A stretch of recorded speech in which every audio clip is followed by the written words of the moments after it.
కథాస్రవంతి శ్రీ కస్తూరి మురళీకృష్ణ, శ్రీ కోడిహళ్లి మురళీమోహన్, శ్రీ కొల్లూరి సోమశంకర్ గార్ల సంపాదకత్వంలో వెలువడిన రామకథాసుధ కథల సంకలనం నుండి రాముడు కట్టిన వంతెన కథ. రచన శ్రీ చినవీరభద్రుడు. వినిపిస్తున్నవారు పప్పు భోగారావు.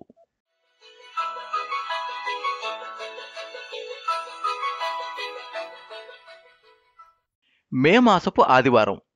నగరం పైన సెలవు దినపు తీరిక మత్తుమందు జల్లింది. ఎడతెగకుండా పెరిగిన భవనాల, సరికొత్త నిర్మాణాల మధ్య నుంచి ఆకాశపు తునకలు వేలాడుతున్నాయి.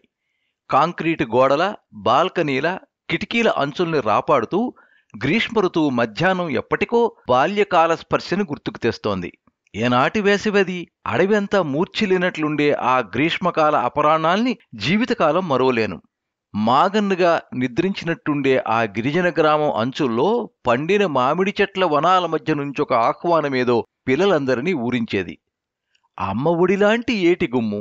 ఆ నీళ్లలో మోకాళ్లను ముడుచుకుని కూచుని చల్లదనం, వెచ్చదనం సమంగా అనుభవిస్తుండేవాళ్లం.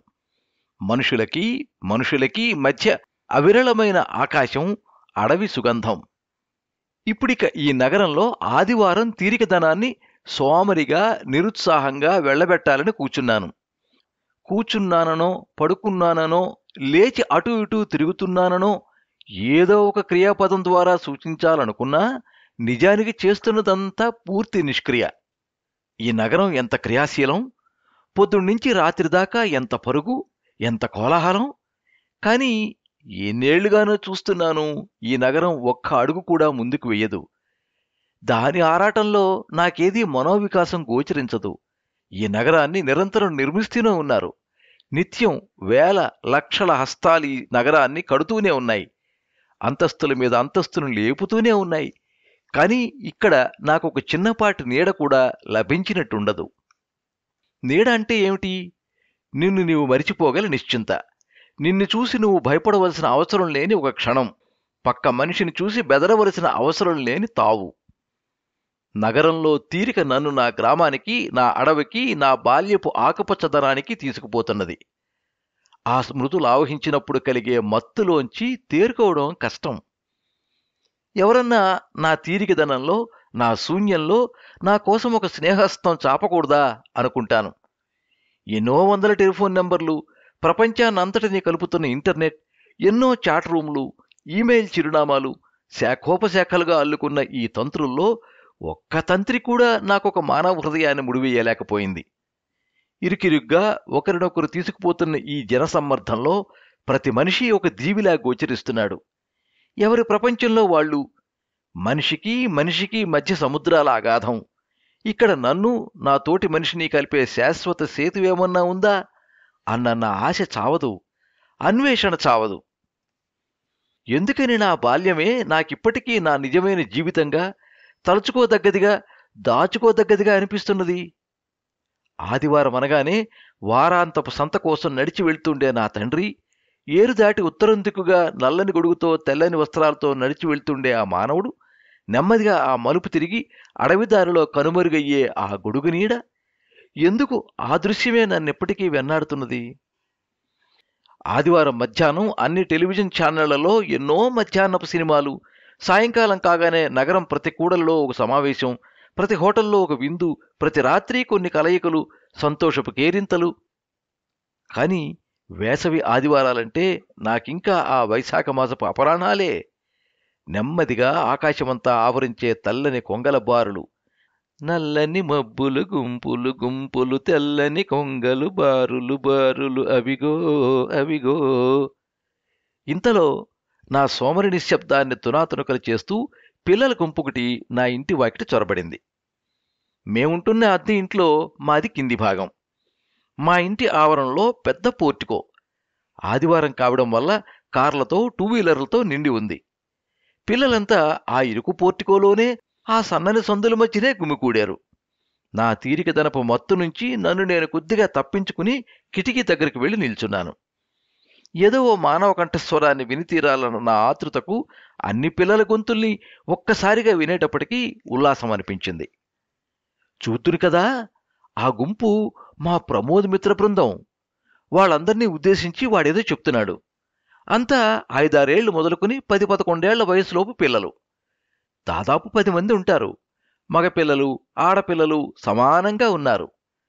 వాళ్ళంతా ఏదో కొత్త ఉద్యమాన్ని చేపట్టబోతున్న కార్యకర్తల్లాగా ఉన్నారు. వాళ్ల ఉత్సాహానికి నేనుంటున్న ఇల్లు గాని, మా వీధి గాని, ఈ నగరం గాని చాలవనిపించింది. వాళ్లకొక మైదానాన్ని ఇవ్వలేకపోయిన నా అశక్తతను నిందించుకుంటూ వాళ్ళేం చేయబోతున్నారా అన్న కుతూహలంతో అట్లాగే నిల్చున్నాను. ఇంతలో ప్రమోద్ నన్ను చూశాడు. నేను కంటపడగానే వాడి కళ్ళు మెరిశాయి.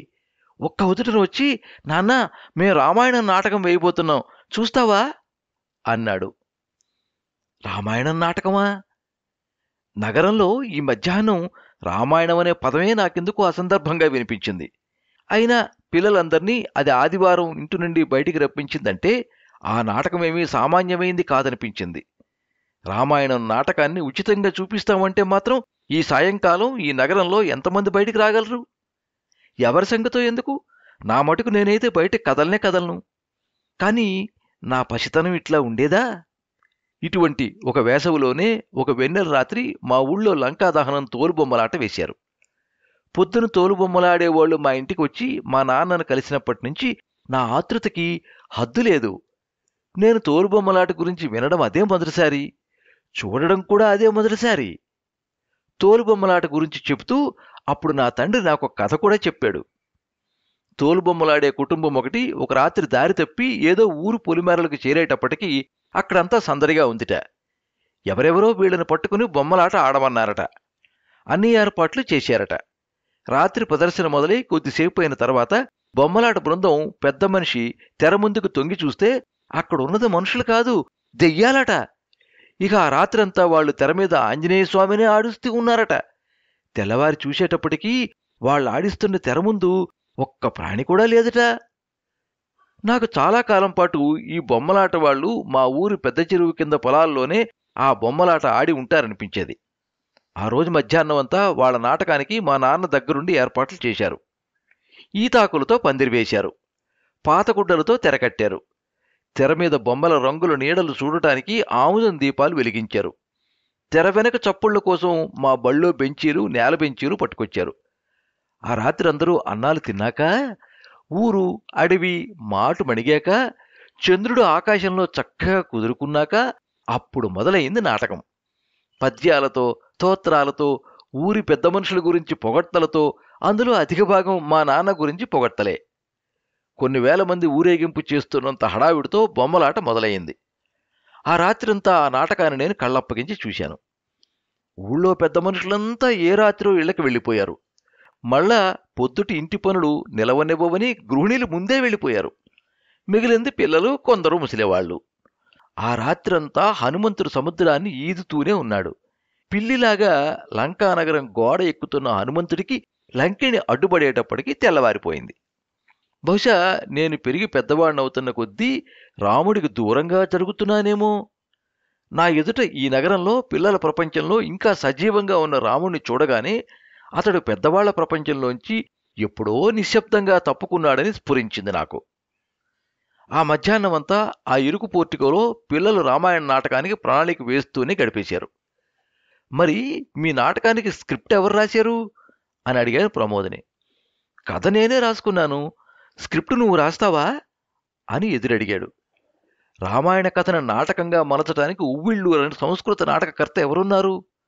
కానీ పిల్లల కోసం రామాయణాన్ని నాటకంగా రాయడానికి నా శక్తి సరిపోదనిపించింది. ఆ మాట పైకి ఒప్పుకోలేక, ఏది నువ్వు రాసిన నాటకం, ఒకసారి చూడనివ్వు అన్నాను.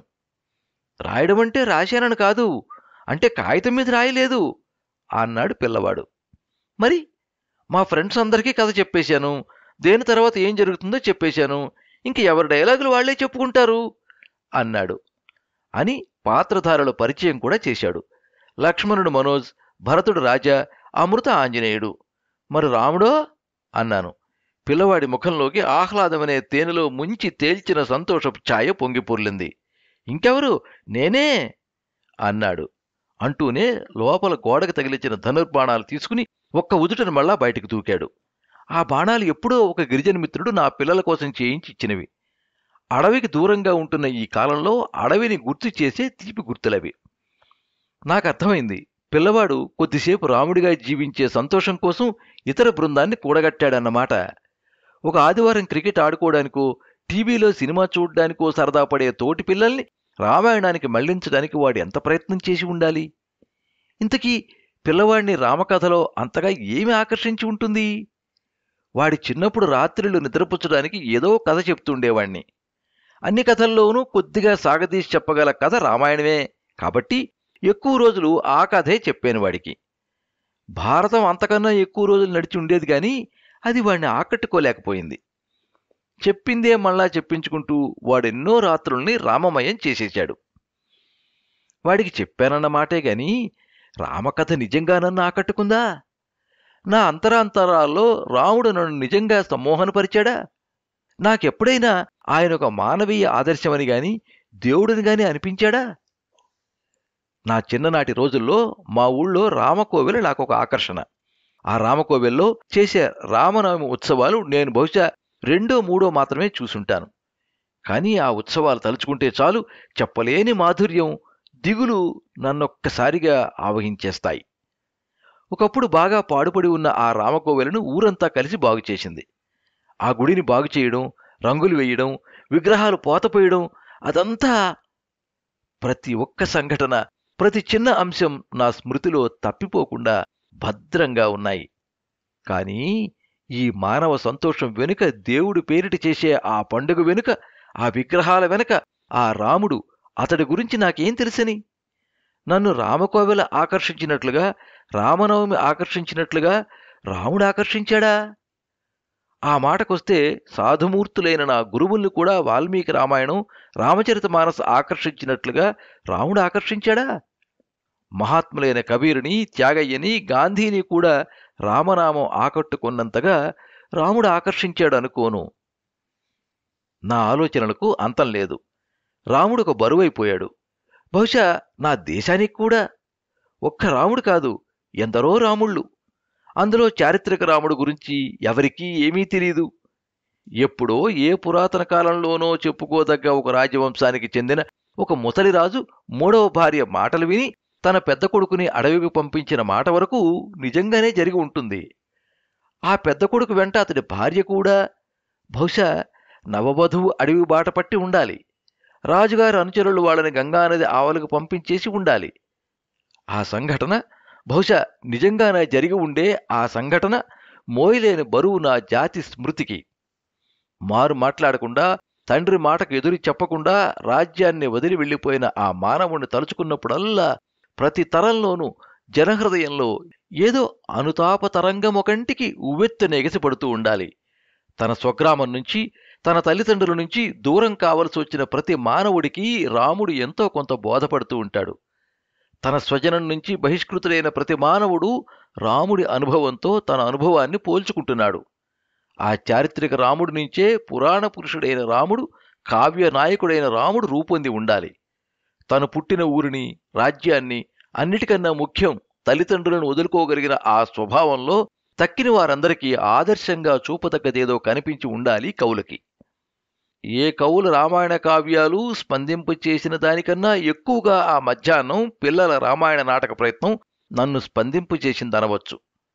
ఆ పిల్లలకు రాజ్యమంటే ఏమిటో తెలీదు. దాన్ని వదులుకోవడం అంటే ఏమిటో అంతకన్నా తెలీదు. రాజుగారికి 3 భార్యలుంటే వచ్చిపడే విపత్తులు వాళ్ల ఊహకు కూడా అందే సంగతి కాదు. అయినా పిల్లల మీద ఆ రోజు రాముడు ఏదో మోహనాస్త్రం ప్రయోగించాడు. ఆ కిటికీలోంచే ఆ పిల్లల నవ్వుల్ని, తుళ్ళింతల్ని చూస్తూ నా జీవితాన్ని నెమరు వేసుకోవడానికి ప్రయత్నించాను. నా తండ్రి కృష్ణుణ్ణి ఇష్టపడినట్లుగా రాముణ్ణి ఇష్టపడలేదు. మా నాన్నగారికి కృష్ణుడంటే చాలా ఇష్టం అన్నాడాయన ఒకసారి తన తండ్రిని తలుచుకుంటూ. కాని నా తాత, నా తండ్రి ఇద్దరూ నవవధువులతో కలిసి అడవి దారి పట్టిన వాళ్లే. ఉన్న ఊరిని, స్వజనాన్ని వదిలిపెట్టక తప్పని వాళ్లే. తను కూడా ఆ దారినే నడుస్తున్నాడని తెలుసుకోకుండానే నా తండ్రి తన జీవితంలో అధిక భాగం రాముడు నడిచిన దారినే నడిచాడు. నేను నా స్వగ్రామాన్ని, స్వజనాన్ని ఎప్పుడో వదిలిపెట్టేశాను. ఆ అడవి వెలుతురు, శీతాకాలపు ఉదయాల్లో ఇళ్ల కప్పులు మించి అల్లుకునే నీలిరంగు పొగ, బంగారు పోతపోసే ఉదయాస్తమయ సంధ్యలు, రాత్రంతా వెన్నెలను తడిపేసే పాటలు. ఏవి ఆ రోజులు, ఆ రాత్రులు! నా తండ్రి చెప్పిన కథలో బొమ్మలాట వాళ్లలాగా ఎక్కడో దారి తప్పి ఎవరికోసమో ఏదో ప్రదర్శనను సిద్ధం చేసుకుంటున్నట్టే గడుస్తున్నది నా జీవితం. నేను ఎవరికోసం జీవిస్తున్నాను, ఎవరికోసం ప్రసంగిస్తున్నాను, గానం చేస్తున్నాను, ఊపిరి తీస్తున్నాను? వదులుకోవడం వరకు రాముడి కథ నాకు అర్థమవుతుంది. కానీ వదులుకున్నాక పొందరవేలానో రాముడికి తెలుసు, నాకు తెలీదు. అది ఎలా ఉండవచ్చో వాల్మీకి కొంత ఊహించే ప్రయత్నం చేశాడనుకుంటాను. వదులుకోవడానికి, పొందడానికి మధ్య ఉండే విలువల సంఘర్షణని ఆయన బాగా పసిగట్టాడు. ఆ సంఘర్షణ చిత్రించడానికి 5 రకాల అన్నదమ్ముల గురించి ఆయన ఊహించాడు. అయోధ్యలో రాముడు, భరతుడు, అడవిలో మారీచుడు, సుబాహుడు, కిష్కింధలో వాలిసుగ్రీవులు, లంకలో రావణ విభీషణుడు, ఏ పురాతన కాలంలోనో సంపాతి జటాయువు అటువంటి అన్నదమ్ములు, పక్షుల్లో, పశువుల్లో, దైత్యుల్లో, మానవుల్లో ప్రతి ఒక్కచోట అన్నదమ్ముల్ని పోల్చి చూపాడు. నగరంలో, అడవిలో, గిరికందరాల్లో, సాగర మధ్యంలో, స్వర్ణదీపంలో ప్రతి ఒక్క నేపథ్యంలో వివిధ సన్నివేశాల్ని కల్పించి చూపించాడు. పోరులో, పొందులో వాళ్ల ప్రవర్తన మన ముందు ప్రదర్శించాడు. ఎన్నో ముఖాలు, ఎన్నో వ్యక్తిత్వాలు, అందరి మధ్య స్థిరంగా రాముడొక్కడు. ఎన్నో ఏళ్లుగా నా చుట్టూ ఉన్న సమాజాన్ని చూస్తున్నాను. కాని రాముడు లాంటి ఒక్క స్వామిని, రాముడు లాంటి ఒక్క నేతని నేనిప్పటికీ చూడలేకపోయాను. అందుకే బహుశా నాతో సహా ప్రతి ఒక్కరికి రాముడంటే ఒక అపనమ్మకం. మధ్యాహ్నపు వడగాడ్పులోనే పిల్లలు చాలాసేపు నాటక ప్రయత్నంలోనే గడిపారు, కానీ నాటకానికైతే ఉపక్రమించలేదు. మధ్యలో దాహం అంటూనో, ఆకలంటూనో, లేదా ఆ వస్తువు కోసమో, ఈ వస్తువు కోసమో బయట నుంచి ఇంట్లోకి, ఇంటి నుంచి బయటికి ఒకరు పిల్లలు వస్తూ పోతూనే ఉన్నారు. వాళ్లతో పాటు లోపలికి వస్తూ పోతున్నప్పుడల్లా ప్రమోద్, ఆగు, కొద్దిసేపు ఓపిక పట్టు, మా నాటకం మొదలవబోతోంది అన్నట్టు కళ్ళెగరేస్తూ ఉన్నాడు. నేను నా కుతూహలాన్ని అణుచుకోలేక వాళ్లనే చూస్తూ కున్నాను. కాని మధ్యాహ్నం గడిచిపోయిన నాటకం మొదలు కానేలేదు. సాయంకాలం కావస్తూ ఉండగా పిల్లలు పరుచుకున్న సామానంతా సర్దేసుకున్నారు. నాటకమేమయ్యింది అడిగాను పిల్లల్ని. ఇవాళంతా చూసుకున్నాం, రేపటి నుంచి రిహార్సల్ మొదలు పెట్టుకుంటున్నాం, వచ్చే ఆదివారం చూపిస్తాం నీకు అన్నాడు. ఆ మర్నాడు ఆఫీసు నుంచి రాగానే పిల్లవాడిని అడిగాను, మీ నాటకం రిహార్సల్ మొదలైందా అని. మొదలైందని చెప్పాడు గాని వాళ్లకు కొత్త సమస్య వచ్చి పడిందని చెప్పాడు. నిన్న వాళ్ళ నాటకంలో రావణాసురుడు పాత్ర వేయడానికి ఒప్పుకున్న సుభాష్ ఇవాళ వెయ్యనన్నాడట. ఎందుకన్నాను. వాళ్ళమ్మ రావణాసురుడు బ్యాడ్ బాయ్ అని చెప్పిందిట, అందుకని వాడు ఆ వేషం వెయ్యనన్నాడు అన్నాడు ప్రమోద్. మరిప్పుడేం చేస్తున్నారు అని అడిగాను. ఏముంది, రావణాసురుడి వేషం నేనే వేస్తున్నాను అన్నాడు ప్రమోద్. ఆ మాటలు వినగానే నాకు ఆపుకోలేనంత నవ్వు వచ్చింది. ఆ వెంటనే జాలి కూడా కలిగింది. రాముడి మీద ఇష్టంతో రావణాసురుడి వేషం వేయడానికి సిద్ధపడ్డావన్నమాట అన్నాను. ఆ క్షణాన ఎవరో ఎప్పుడో రాముడి గురించి నాతో అన్న మాటలు కూడా గుర్తొచ్చాయి. రాముడిలో గొప్పతనం ఏమిటంటే తనను అనుసరించిన ప్రతివాణ్ణి రాముడిగా మార్చేస్తాడు అన్నాడొక మహనీయుడు నాతో. తెలిసి ఇష్టపడ్డాడో తెలియక కష్టపడ్డాడో ఇప్పుడు ఈ పిల్లవాడు కూడా వదులుకోవడంలోని ఆనందాన్ని రుచి చూడడం నేర్చుకున్నాడు. కాని నేనే ఇప్పటికీ కూడా రాముణ్ణి నిజంగా ఇష్టపడకపోయి ఉండాలి. నాకు వదులుకోవడంలోని దిగులే తెలుస్తోంది తప్ప ఆనందం అనుభవంలోకి రావడం లేదు. రాముడు ఎవరిని వదులుకున్నాడు? రాముడు నిజంగా తన స్వజనాన్ని వదులుకున్నాడా? తనకు తారసపడ్డ ప్రతి ఒక్కరినీ తన మనుషులుగా చేసుకున్నాడాయన. ద్వీపాల్లాగా ఉన్న మనుష్య సమూహాల మధ్య మనిషికి మధ్య సేతువు కట్టాడాయన. ఆ వంతెన నేల మీద కట్టింది కాదు, హృదయాలను కలుపుతూ కట్టింది. నేను మనుషుల్ని వదులుకునే విద్య నేర్చుకున్నాను గాని కలుపుకోగలిగే విద్య నేర్చుకోలేకపోయాను. రాముడికి తనవాడు పరాయివాడు అంటూ ఎవరన్నా ఉన్నారా? తనని చేరవచ్చిన ప్రతి ఒక్కరినీ చేరదీసుకున్న వైనం ఆయనది. ఒక్క మనుషులతో మటుకే కాదు, పశుపక్షాదుల్లో, దేవదానవుల్లో ఆయనకి మిత్రులు కావడానికి ఇష్టపడనిది ఎవరు? ఇన్నేళ్ల తర్వాత రామాయణం నుంచి నేను తెలుసుకున్నదంటూ ఉంటే ఇదొక్కటే. ఆ రాత్రి మళ్ళా నిద్రకు పుక్రమించే ముందు పిల్లవాడిని అడిగాను, నీకు రామాయణంలో ఏం నచ్చింది అని. పిల్లవాడి నిష్కల్మషమైన ప్రపంచంలో ఏ శుభ్రతని ఆధారం చేసుకుని రాముడతని హృదయంలో స్థిరపడ్డాడో తెలుసుకోవాలనుకున్నాను. పిల్లవాడికి స్పష్టంగా చెప్పే నేర్పు లేకపోవచ్చు, కానీ వాడి చెప్పే కొద్దిపాటి మాటల ఆసరాతోనన్నా నేనేమన్నా గ్రహించగలుగుతానేమోనని ఆశపడ్డాను. ఏమో నాకు తెలియదు నాన్నా అన్నాడు నిద్ర ఆవహిస్తున్న కళ్ళతో. అప్పుడు వాడు సముద్రానికి వంతెన కడుతున్న రాముడికి సాయం చేసిన ఉడత పిల్లలాగా కనిపించాడు. నా చిన్ననాడు లంకాదహనం జరగకుండానే బొమ్మలాట ముగిసిపోయినట్టు ఆ మరుసటి ఆదివారం కూడా నేను రామాయణ నాటకం చూడలేకపోయాను. ఆ ఆదివారం పిల్లలంతా గుమికూడి గొప్ప సందడి చేస్తూనే ఉన్నారు.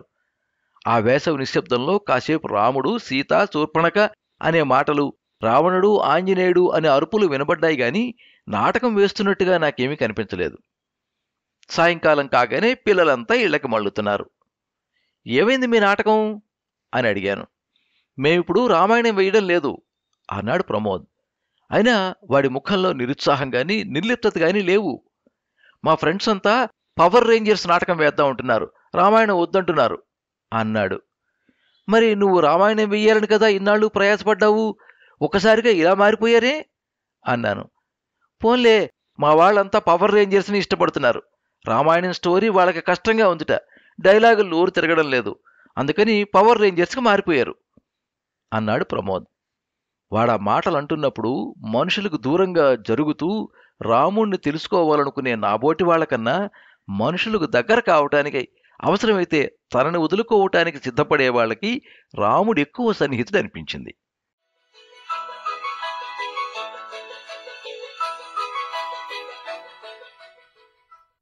మీరింతవరకు రాముడు కట్టిన వంతెన కథ విన్నారు. రచన శ్రీ చినవీరభద్రుడు. వినిపించిన వారు పప్పు భోగారావు. ఈ కథ ఆంధ్రజ్యోతి ఆదివారం 2007 సంవత్సరం అక్టోబర్ 21వ తేదీ సంచికలో ప్రచురించబడింది. ఈ కథ మీద మీ అమూల్యమైన అభిప్రాయాన్ని కింద కామెంట్ బాక్స్లో రాయండి.